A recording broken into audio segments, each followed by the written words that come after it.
Chicos, ¿cómo están? Muy buenas tardes. El día de hoy vamos a abordar para la siguiente materia, que es integración de control automático.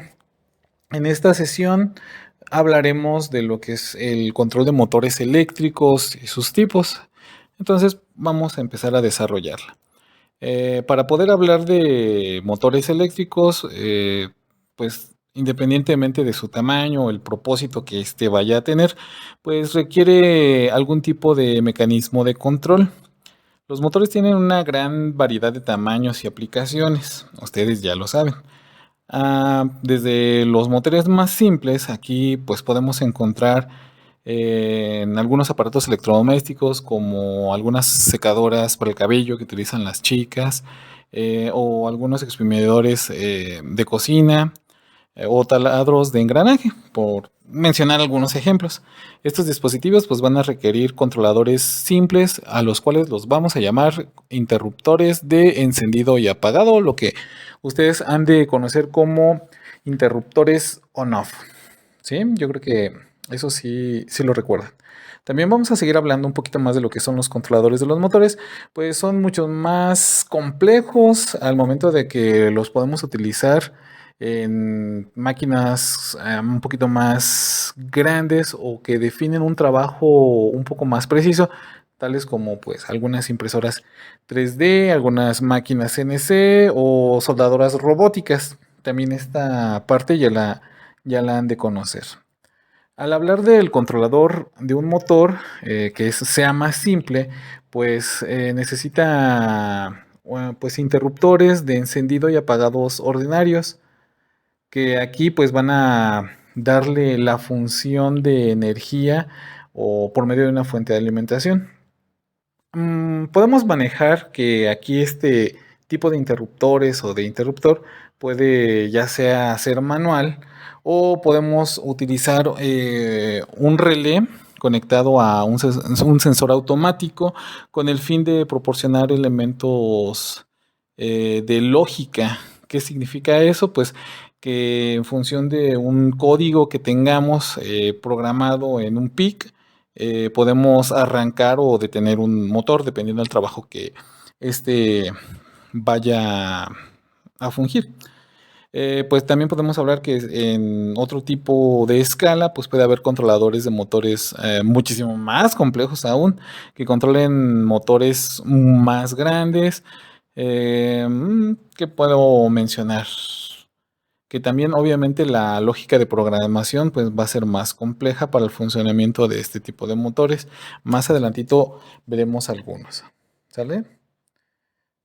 ¿Y qué es lo que va a brindar? Pues este tipo, pues van a brindar funcionamientos o funciones de protección también, que van a ser esenciales para proteger la vida del motor para cualquier condición ambiental, ya sea por humedad, ya sean por picos de corriente, por mencionar también algunos.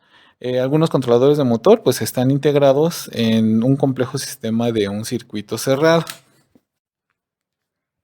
La clasificación de sistemas de controladores de motores se van a dividir en tres. El primero pues va a ser un controlador manual, el segundo un controlador semiautomático y el tercero va a ser un controlador completamente automático. Entonces, vamos a empezar a describir cada uno de ellos.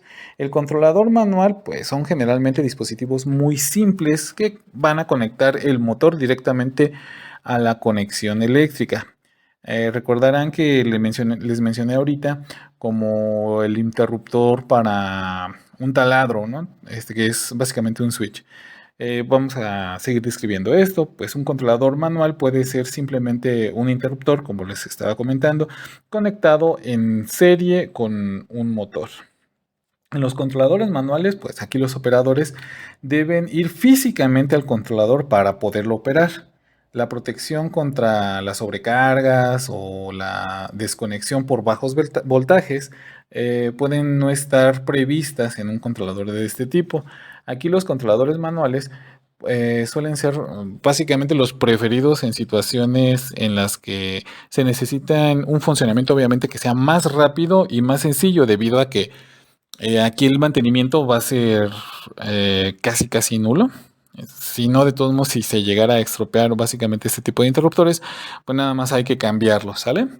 Y aquí obviamente se elimina la parte que sean dispositivos sumamente muy complejos a comparación de unos digitales. Podemos decir también que los controladores manuales son soluciones más rentables en las aplicaciones de motores y son muy convenientes y los más populares en diversos entornos industriales. De hecho, ustedes ya estando haciendo sus prácticas profesionales habrán visto algo por el estilo, ¿sí? Ahora mencionaré lo que es un controlador semiautomático. Aquí son dispositivos muchísimo más complejos y pueden tener varios botones, interruptores, sensores para pues, poder controlar el funcionamiento de un arranque del motor.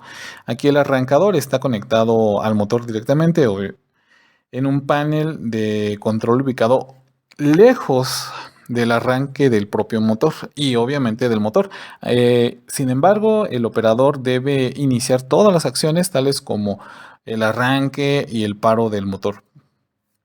Ahora, al momento de hablar de controladores automáticos, pues hablaremos que son dispositivos obviamente muchísimo más sofisticados, de modo que pues una vez que el operador configure los parámetros del funcionamiento, el controlador controlará automáticamente el funcionamiento del mismo.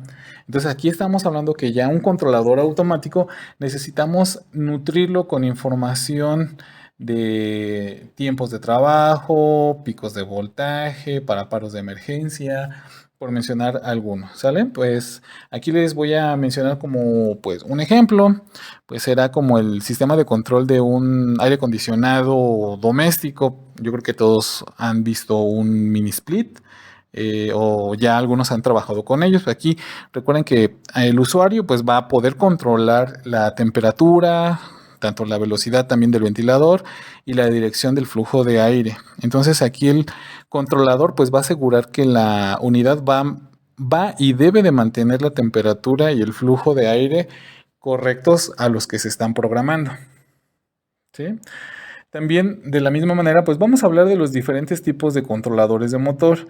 Existen pues varios, ¿sale? De los cuales yo nada más les voy a mencionar como los arrancadores de motor, arrancadores de voltaje reducido, acondicionamientos de velocidad ajustable, controladores inteligentes y servocontroladores. La función o las funciones de los controladores de los motores pues van a ser varias. Para empezar, pues vamos a hablar de lo que es el arranque, también de lo que es la parada del motor, el cómo también puede tener un avance lento o lo que llamaremos por intermitencia, también lo que es el control de velocidad, la protección de motores en los circuitos y pues lo que es la precisión del control del motor. También vamos a hablar en términos generales de las protecciones contra las sobretensiones o los picos de voltaje. Entonces, para arrancar un motor o en la parte del arranque, pues vemos que es una de las funciones principales de un motor o de un controlador, mejor dicho, para un motor.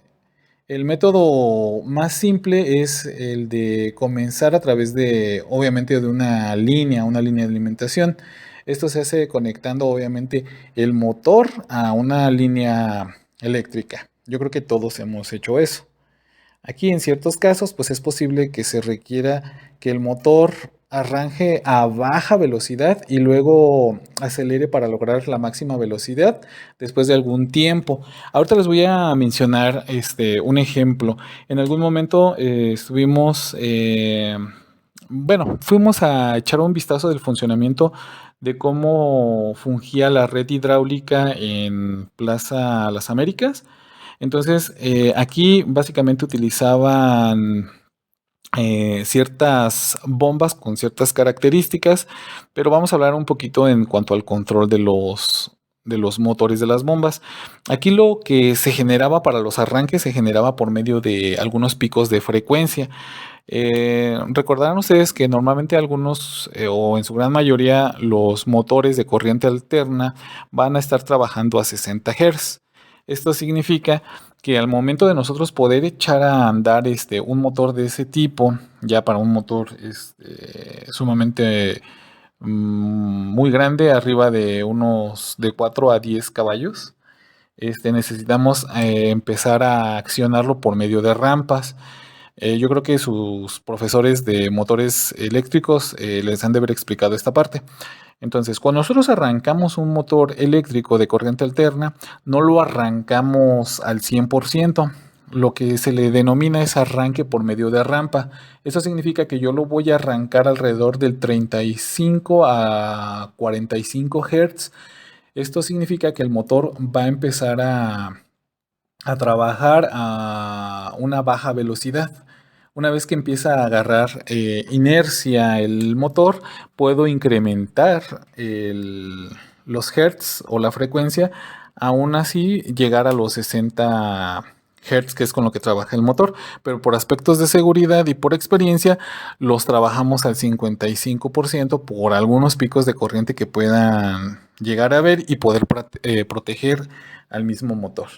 Entonces, dentro de lo mismo, pues vamos a ver también hablar de lo que son las paradas. Pues una vez que se arranca un motor, pues el detalle es también ver cómo lo vamos a detener. Pues aquí la forma más sencilla es desconectar el motor y que por medio de inercia se vaya parando. Entonces hay algunos casos que necesitan algunos frenos eléctricos o algunos dispositivos que nos hagan pues más fácil poder detener ¿cómo se llama?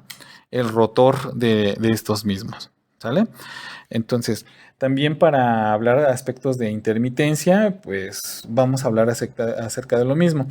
Cuando hablamos de la intermitencia, recordemos el ejemplo que les puse del accionamiento de un motor, lo vamos a trabajar en funciones de rampas o de escalera para empezar a agarrar a la frecuencia o la velocidad indicada, ¿sale?